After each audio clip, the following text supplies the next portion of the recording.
Доброе утро! Вас приветствует программа «Утренний эспрессо», я Екатерина Тарасевич.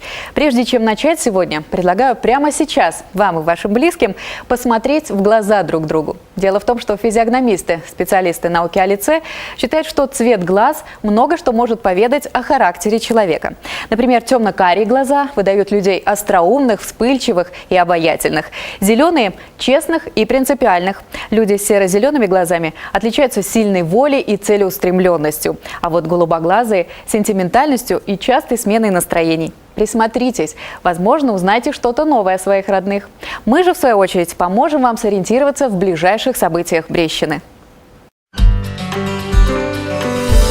Сегодня в утреннем эспрессо. Я в военные пошла, пусть меня научат. Ко Дню защитника Отечества в теме дня поговорим о жизни женщин в погонах.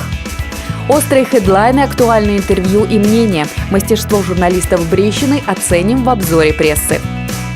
Это обещает быть вкусным. Шеф-повар рекомендует, советует и помогает. Изысканный завтрак для домашней кухни. Арнольд Шварценеггер 10 лет спустя и подводный мир московского метрополитена. О новинках кинематографа расскажет Арт-кино. Волшебная триада – музыка, мастерство и лед. Все подробности о первом в Бресте ледовом шоу у гостя программы.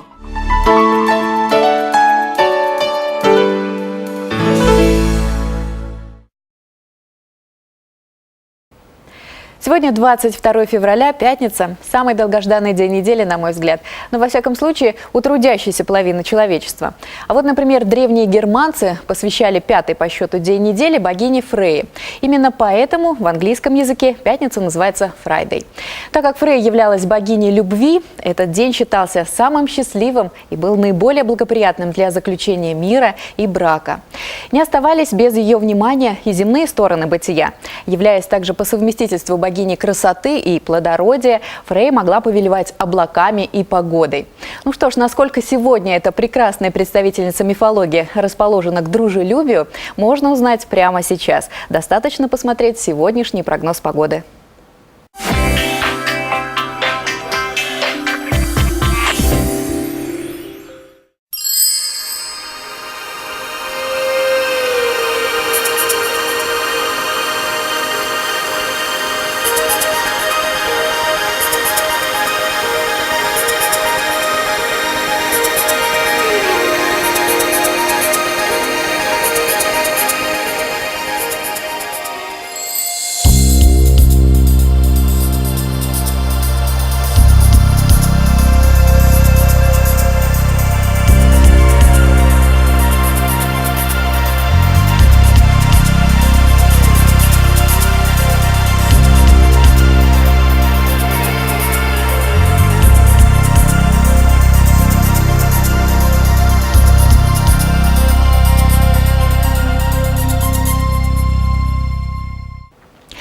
Не знаю, как вам, а мне уже очень хочется попрощаться с зимой и сказать ей «до свидания».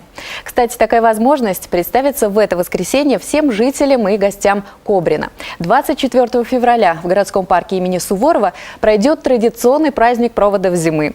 Всех ожидает весьма разнообразная и насыщенная программа. Будут работать аттракционы, электромобили, веселые автопоезда и волшебная карета. Ну а в перерывах между состязаниями на призовом столбе можно будет подкрепиться солдатской кашей и блинами. А затем вновь принять участие в игровой театрализованной программе «Зиму провожаем, весну встречаем». А также послушать концертные номера в исполнении участников художественной самодеятельности. Впечатление от увиденного, думаю, можно будет узнать на следующей неделе из местных газет. Ну а мы же прямо сейчас познакомимся с обзором прессы на сегодня.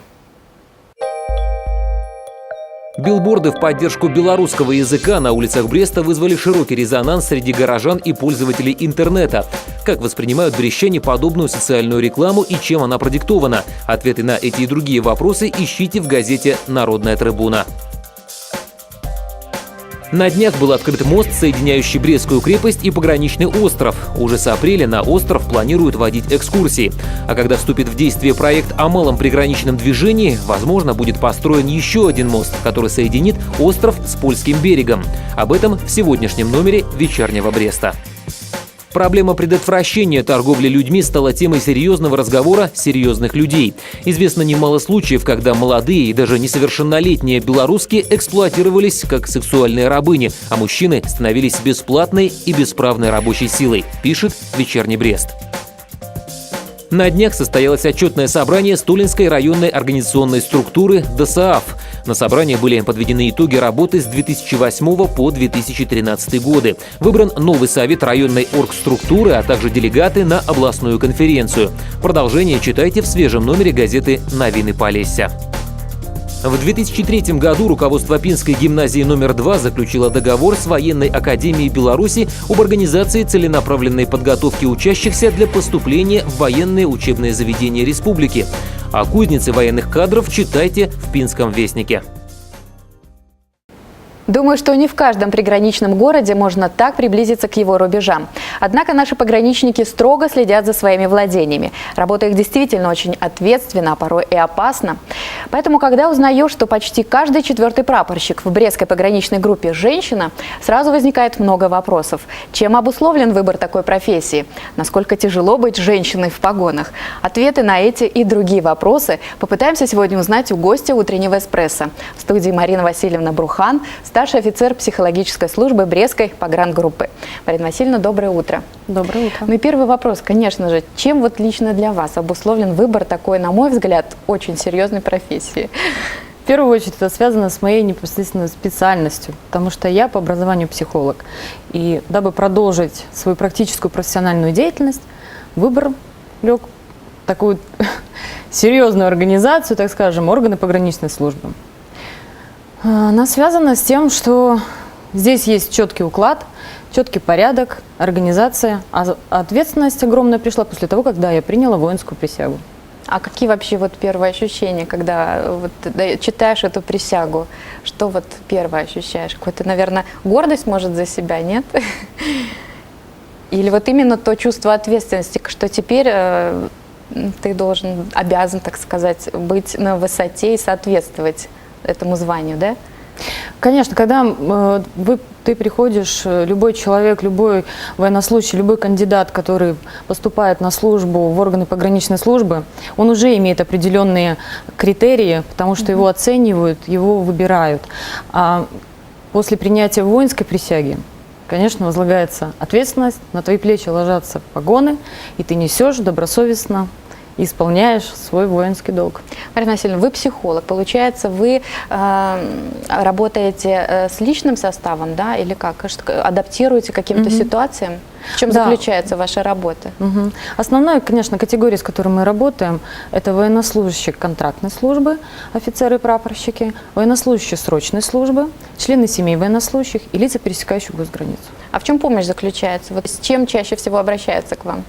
Если рассматривать уже более узко, да, по всем категориям, то для военнослужащих контрактной службы мы оказываем помощь по эмоциональной стабильности в связи с такой психофизической нагрузкой, которую они испытывают ежедневно, приходится находить и мобилизовать те силы, которые у них есть, дабы в дальнейшем продолжать добросовестно исполнять свои служебные обязанности. А для военнослужащих срочной службы, вы представляете, когда вчерашний молодой человек современный должен осознать в течение 24 часов, что он должен принять воинскую присягу, он находится в воинском коллективе, и он должен четко, своевременно выполнять поставленные задачи. Конечно, оказываем помощь по адаптации к этим условиям, для умения выработки различного рода качеств, формирования умения выполнять своевременно. То есть не случайно, я так понимаю, женщина именно психолог, да, тем самым как-то изгладить вот отсутствие, так сказать, и мамы в первую очередь, правильно? Ведь все равно это какой-то стресс для них. Да, конечно, они проецируют, видят в женщинах-психологах образ мамы, и это нам гораздо больше помогает показывать им помощь. Что касается лиц, пересекающих границу, здесь, наверное, тоже нужно образно представить, когда человек, проходящий процедуру пограничного контроля, находится в определенном стрессе. Это когда мы за 100 километров от своего дома вспоминаем, что у нас не выключен утюг. Это очень страшно, и в этом стрессовой ситуации человек находится, и иногда нужно эмоционально ему помочь. Даже элементарный какой-то вопрос к лицу, пересекающему госграницу, вызывает у него бурные эмоции и непонимание, неправильное восприятие неоднозначной этой ситуации. И, конечно, помогаем восстановиться, выработать модель поведения и оказать помощь. А вот вообще за все время вашей службы были такие моменты, которые, может, восхитили вас даже? Восхищает, конечно же, то, что нужно жить по уставу, нужно жить по тем требованиям, которые из века в век переходят и соблюдаются традиции. Да? Это очень важно, и наши предки жили на этом, в дальнейшем и существуют. Кто знает историю, тот знает и будущее, и настоящее.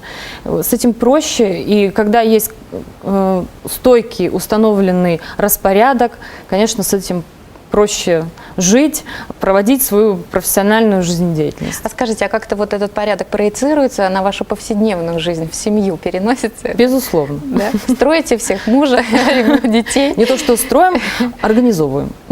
Правильно, да? Распорядок дня соблюдать тоже? Конечно, да. Распорядок дня, организация, планирование. Ты не только уже отвечаешь за себя, отвечаешь за свой близких, за своих подчиненных. И, конечно, оказываешь помощь и военнослужащим, и должностным лицам, которые, естественно, осуществляют работу, проводят работу со своими подчиненными. Марина Васильевна, мы с вами общаемся накануне 23 февраля, это неофициального мужского дня. У вас в погрангруппе мужчин больше, чем предостаточно. Предоставляю вам возможность обратиться к ним и поздравить с этим праздником. Спасибо. Да, в преддверии такого замечательного праздника, праздника мужчин, мужественного праздника, я хочу поздравить наших многоуважаемых защитников Отечества в запасе, действующих и будущих. Вы наш тыл, вы наша сила. И несмотря на то, что все подструктурные подразделения вооруженных сил приобретают все больше женские черты, мужчины – это ваш праздник. И я желаю самое главное вам здоровья и психологического благополучия. Большое спасибо вам за участие в программе, Марина Васильевна. Думаю, что пока вот такие кадры в психологической службе в погранвойсках, то мы можем спать спокойно. Приходите к нам еще. Спасибо. О трудовых буднях и повседневной жизни женщины в погонах в преддверии мужского праздника говорили сегодня с Мариной Васильевной Брухан, старшим офицером психологической службы Брестской погрангруппы. Музыка создает нам настроение не только дома, но и в автомобиле. Под зажигательные ритмы современных треков педаль газа сдается под нажимом водителя. Однако в сегодняшних погодных условиях, когда с перепадами температур днем и ночью на дороге образуется ледяная корка, это просто опасно для жизни. В связи с этим до конца февраля областная госавтоинспекция будет проводить акцию «Гололед». Сотрудники ГАИ предупреждают, что на скользкой дороге прежде всего необходимо соблюдать безопасную скорость движения, а любые маневры необходимо выполнять плавно и аккуратно. Внимательность и осторожность помогут правильно сориентироваться в потоке автомобилей. А вот если вы запутались в маршруте житейских проблем, разобраться поможет Екатерина Нечипорук. На связи горячая линия утреннего эспрессо. Екатерина, доброе утро. Доброе утро. Горячая линия утреннего эспрессо в эфире каждый понедельник и пятницу. Ищем ответы на сложные житейские вопросы.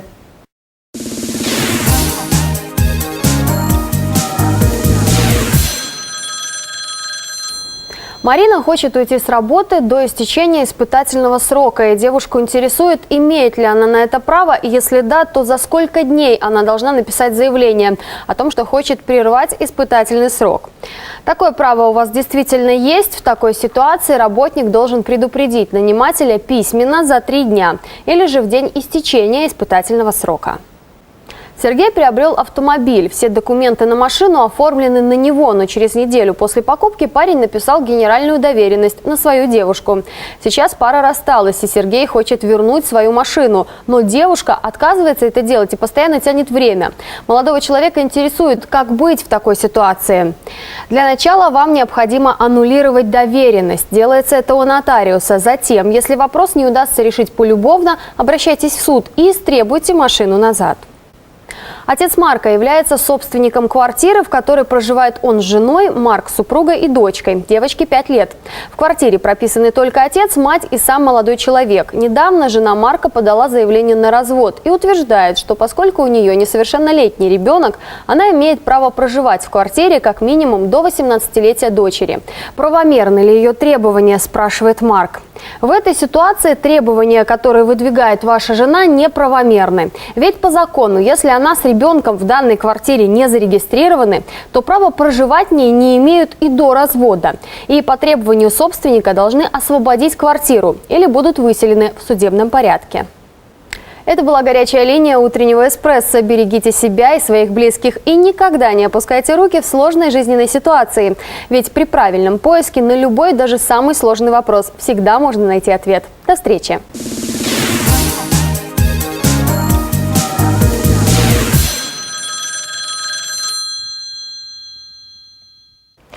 Спасибо, Катерина.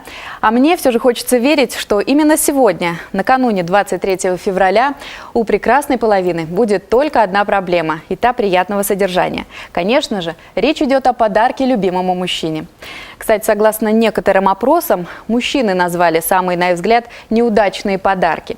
Итак, на первом месте – наборы, состоящие из пены для бритья, геля для душа, шампуня и лосьона. Далее следуют ручки, брелки, рамки для фотографий и галстуки.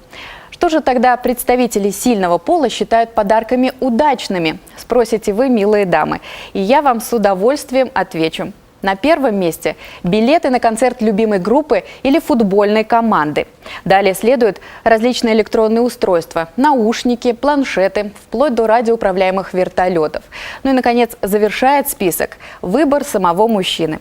Узнать о желаемом приобретении можно как намеками, так и прямым текстом. Возможно, вашему благоверному необходимо что-нибудь для спорта, хобби, автомобиля или путешествий. А вот что бы хотели получить в подарок на 23 февраля мужчины, проживающие в нашем городе? С этим вопросом мы вышли на улицы Бреста. Какой бы вы подарок хотели получить на 23 февраля? Не задумывался.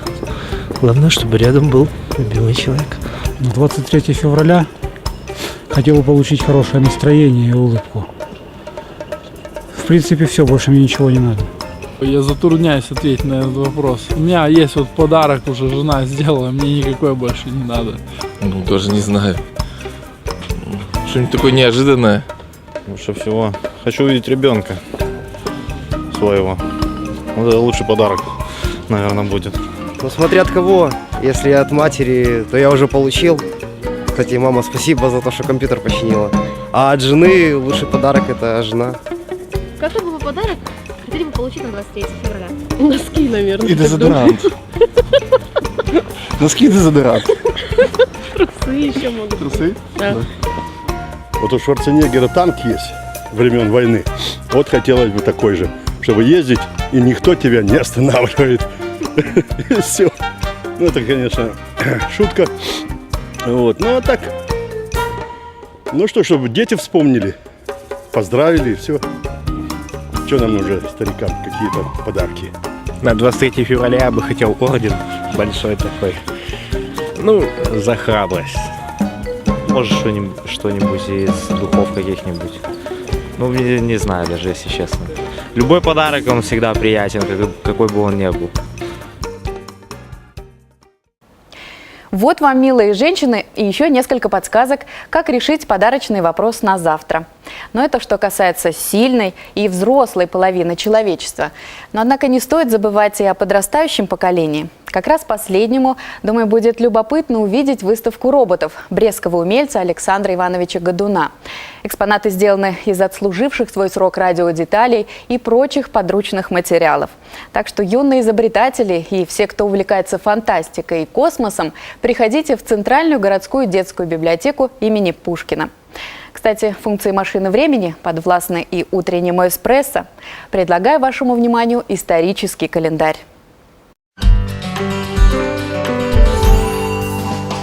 – 22 февраля 1630 года британские колонисты впервые попробовали попкорн – обжаренные зерна особого сорта кукурузы. Кстати, взрывается попкорн из-за содержащейся в зерне воды. Средний американец съедает около 60-65 литров попкорна в год. Социологические опросы работников кинотеатра показали, что чем страшнее фильм, тем больше попкорна покупает и съедает публика. В 1714 году по указу Петра I учрежден Санкт-Петербургский ботанический сад. Коллекция парка дендрария насчитывает свыше 80 тысяч образцов. Экспозиция музея посвящена растительности Земли, истории и эволюции растений, растительным ресурсам России, взаимоотношениям растения и человека.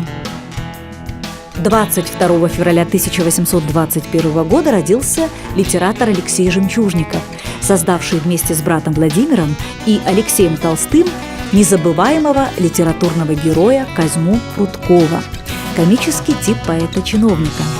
В настоящее время считается одним из классиков русской юмористической литературы. Многие выражения из стихотворений и афоризмов Козьмы Прудкова вошли в живую речь.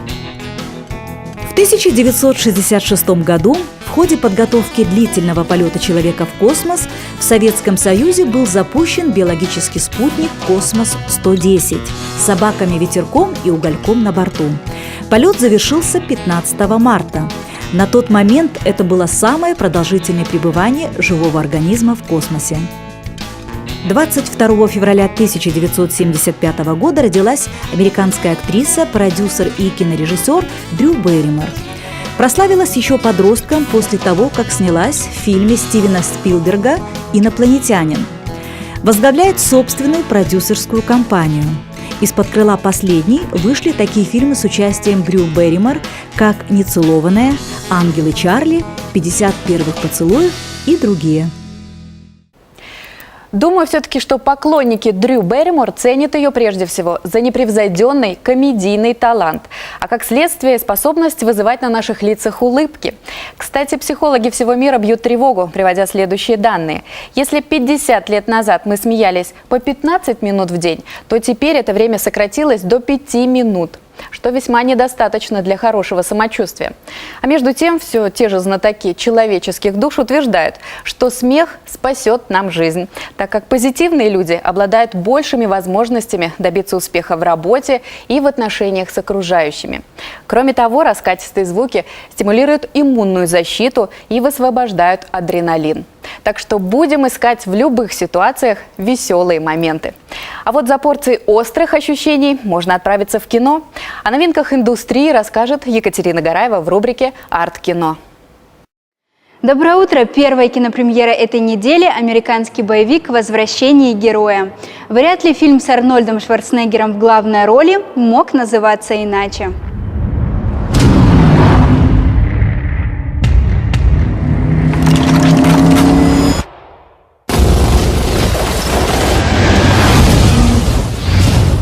Похоже, началась Третья мировая.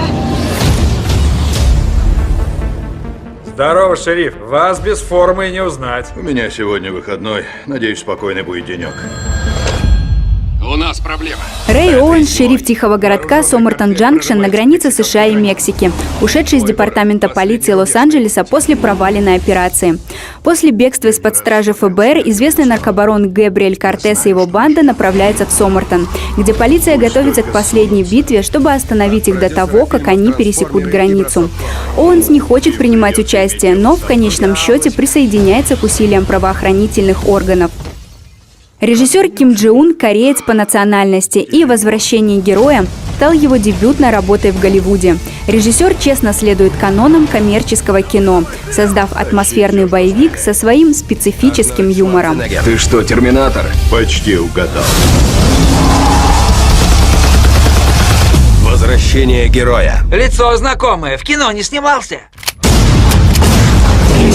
Смотрите в кинотеатрах. В России существуют две самые главные проблемы – дороги и те, кто их делает. Такой тандем, порой усиленный обстоятельствами, может привести ко множественным разрушениям и сотням человеческих жертв. Дежурный диспетчер, всем доброе утро. Пап, где мама? Не ходи в школу. Я в интернете посмотрела, ее самолет сел вчера вечером. «Метро» – российский драматический фильм «Катастрофа» режиссера Антона Мегердичева. В 1975 году во время строительства линии московского метро в одном из перекрытий образовалась трещина. Прошло около 40 лет, и строительство новых зданий в центре Москвы усугубило ситуацию. В результате вода из Москва-реки, прорвав свод, хлынула в тоннель. Сотни пассажиров оказались в смертельной опасности. Мало того, начавшийся подземный потоп угрожает не только обрушением метро, но и разрушением всего города. В центре событий оказались врач одной из московских больниц Андрей Гарин и его дочь Ксюша. Героям придется сражаться со стихией, спасая себя и других. Специально для съемок этого фильма был сооружен 117-метровый туннель в натуральную величину и использовались настоящие вагоны метро.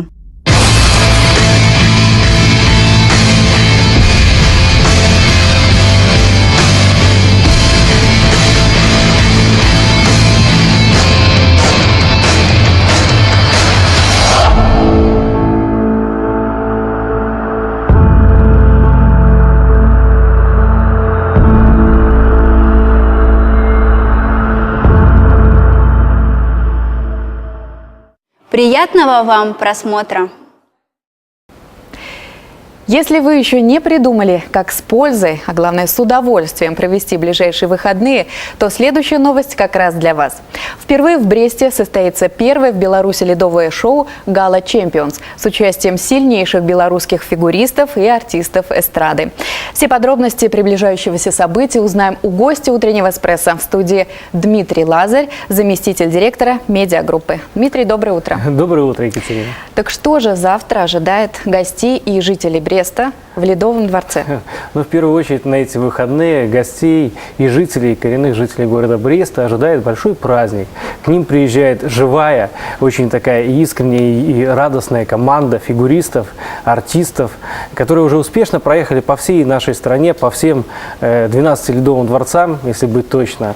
И вот доехали до дальней точки нашей страны, очень красивой и очень теплой, как всегда у вас светит солнце, очень праздничный, очень тепло.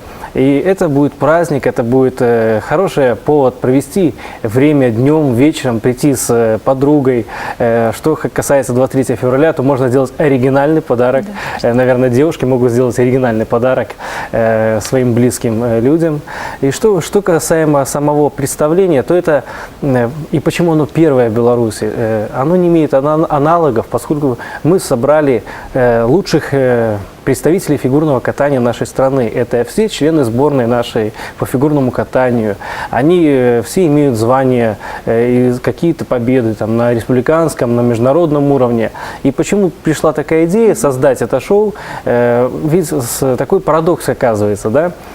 Что спортсмен, занимающий здесь хорошие места, выезжает в Европу и видит большие залы, потому что проблема на соревнованиях в нашей стране порядка 10% заполнения зала. Не так популярно, да? Да, да, просто народ еще и мы сталкиваемся с тем, что зрители, конечно же, помнят то советское фигурное катание, и у них остались те фамилии, там, Роднина и еще другие, но они не могут поверить, не могут, не знали, информационный голод в плане фигурного катания, что у нас в стране тоже достаточно интересная, серьезная школа фигурного катания. И когда приходит зритель на представление, и он видит, что это белорусские фигуристы, и они выступают на уровне российских фигуристов, может быть, даже соревнования, когда проходят международные, приезжают российские, еще какие-то фигуристы, Украина, Польша и другие страны, и наши ребята совершенно на уровне. То есть изначальная цель популяризировать фигурное катание в нашей стране. Ну и была принята форма такая, это эстрадного представления, эстрадного шоу.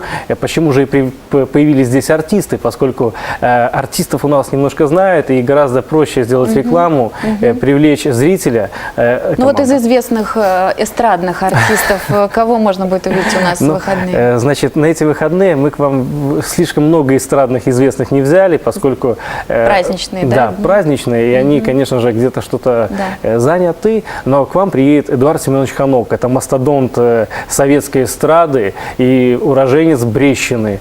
Он достаточно интересно завораживает зал, и будет с ним исполнено попурри из его песен. И очень интересно, знаете, когда зрители, 2000 ледовый зал, поет живую песни, и на сцене, на льду автор. Вот. Ну, естественно, он поет единственную свою песню, которую он для себя оставил. Ну, это услышат зрители завтра. Будет интересно. Да, затем приедет сюда Андрей Хлистов. я думаю, что зрители его прекрасно знают. Также мы берем немножко молодых исполнительниц. Это замечательная исполнительница, перспективная Елена Березина. Многие ее знают по проектам различных телеканалов и прочих каких-то шоу и программ. То есть выступление будет в форме тандема, да? Музыкальное сопровождение Да, безусловно. То есть синтез у нас создан такой синтез. Музыка, свет, поскольку мы везем сюда очень хорошее оборудование Славянского базара, световое и звуковое. Это достаточно профессиональная команда, которая... То есть ожидания зрителей будут оправданы? Ну, я хочу сказать, что, безусловно, никто, ни один человек, я надеюсь, не пожалеет о том, что он провел вот эти вот 1,5 часа на ледовой арене. Ну и в заключение, Дмитрий, скажите несколько слов в плюс к тому, что почему все-таки стоит посетить это ледовое шоу «Гала Champions» у нас в Бресте? После нашего представления, если хотя бы один маленький мальчик или девочка придет заниматься фигурным катанием, для нас это будет уже большая победа, поскольку чемпионы рождаются именно в таких маленьких, не то что маленьких, а именно в далеких и в неприметных городах, может быть, поскольку мы планируем поехать не только в Бресте побудем, мы проедем по всей Брестской области, по всем ледовым дворцам, которые построены, которые существуют в Брестской области. И я думаю, что это будет не только хороший повод сейчас посетить наше шоу, но и вообще. Все, кто когда-то будет видеть фигурное катание, знаете, что это действительно достойно, это интересно, и это огромный труд, это красота и труд, которые вам привезут в эти выходные лучшие фигуристы нашей страны. Дмитрий, большое спасибо за участие в нашей программе. Желаем вам полных залов, безупречной организации. И, конечно же, хочу поздравить вас с наступающим 23 февраля. Успехов вам во всех начинаниях. Спасибо, Екатерина. А вас 8 марта. Спасибо. Напомню, что о первом в Беларуси ледовом шоу «Гала Champions», который состоится в эти выходные в Брестском ледовом дворце, говорили сегодня с Дмитрием Лазарем, заместителем директора медиагруппы. И вновь хотелось бы вернуться к теме подарков на 23 февраля. Вот еще один, на мой взгляд, романтичный, изысканный и, главное, действенный способ сделать приятное своей второй половинке. Приготовить вкусный и здоровый завтрак. Для этого можно уже сейчас начинать штудировать кулинарные книги, а можно пойти и другим путем. Например, посмотреть мастер-класс шеф-повара ресторана «Эрмитаж», что мы сейчас и сделаем. Доброе утро! Сегодня мы приготовим салат в стиле фьюжн с лососем и клубникой. С вами шеф-повар ресторана «Эрмитаж» Гринин Иван. Приступим. Наш салат состоит из лосося, клубники, нескольких видов салатов. Сегодня мы возьмем радичо, фризе и ромен, а также томаты черри и лук-шалот. Для заправки нам понадобится уксус херес, оливковое масло, белое вино, горчица и гвоздика. Приступим. Сначала мы пожарим лосось, поэтому сначала его стоит нарезать. Мы нарежем его вот такими вот пластинами, чтобы он быстро пожарился.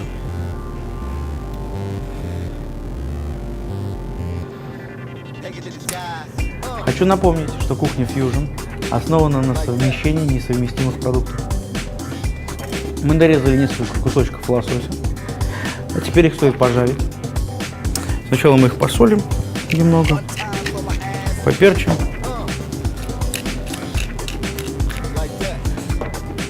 И пожарим. Немного маслица.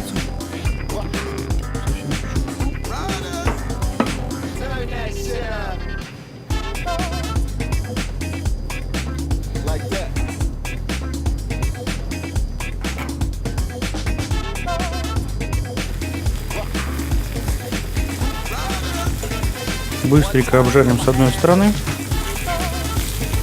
перевернем.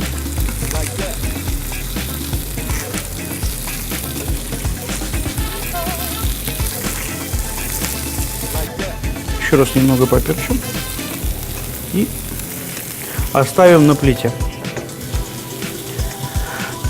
Лосось мы немного обжарили, чтобы он не потерял свою сочность. Пока он полежит у нас на горячей сковороде, он полностью дойдет. Теперь мы замаринуем немного лука. Я беру лук-шалот, нарезаю его кольцами, тоненькими кольцами. Сколько нам хватит. Опускаю их в небольшую мисочку.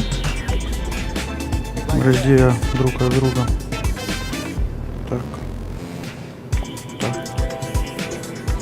Теперь мы его зальем белым вином и немного уксуса херес.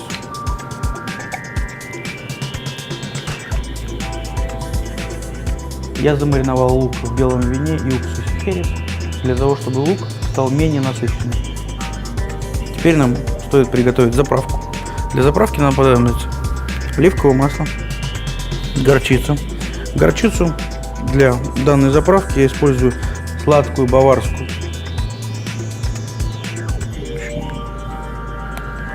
Немного дробленой гвоздики. Совсем чуть-чуть. И уксус херес.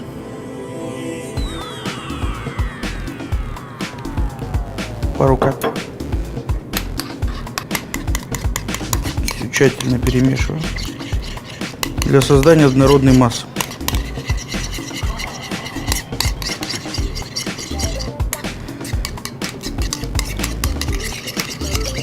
Еще немного оливкового масла.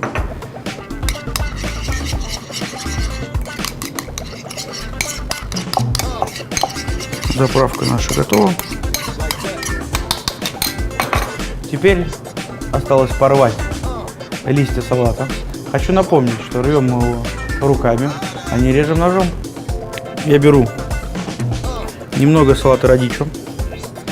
Салат радичо имеет такой едко-фиолетовый цвет и немного горький оттенок вкуса, что придаст нашему салату особую пикантность.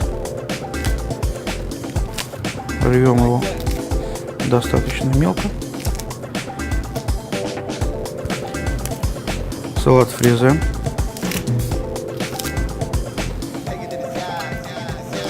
Ромен. От ромена мы возьмем только листья. Стебель полностью нам не нужен. Хотя стебель ромена, он очень хрустящий, съедобный, но в данном случае нам нужна легкость.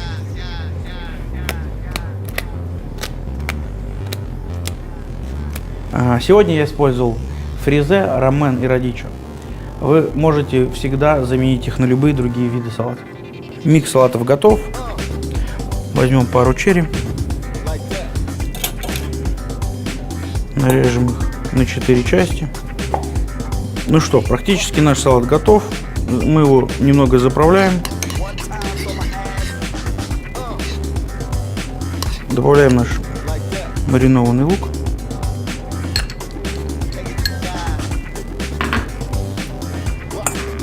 Все перемешиваем.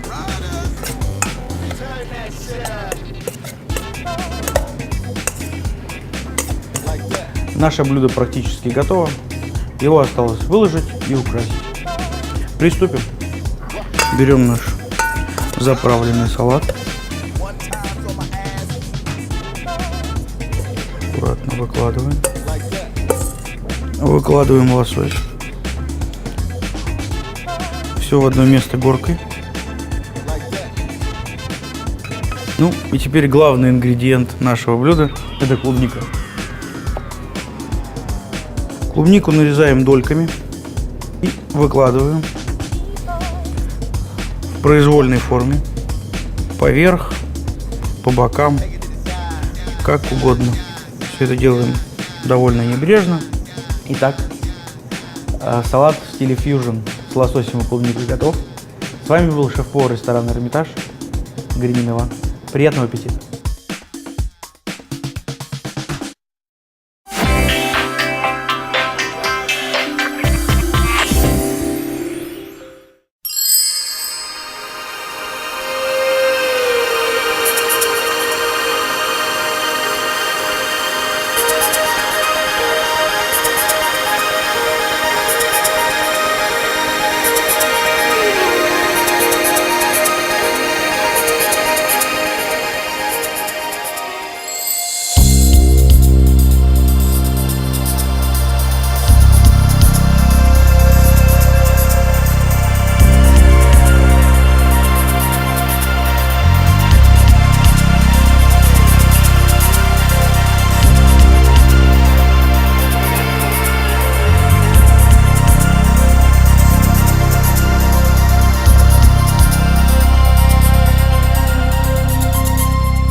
много мы сегодня говорили о завтрашнем дне, Дне защитника Отечества, и о том, что подарить нашим дорогим мужчинам. Поэтому в завершении программы мне, конечно же, хочется обратиться ко всем представителям сильной половины человечества, вне зависимости от возраста и профессии, и поздравить их с этим замечательным праздником.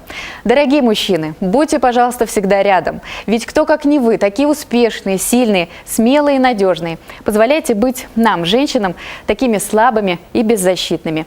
Ну а мы же, в свою очередь, постараемся сделать вашу жизнь еще счастливее и краше. Утренний эспрессо прощается с вами до следующей недели. Приятных вам праздничных выходных. Всего доброго.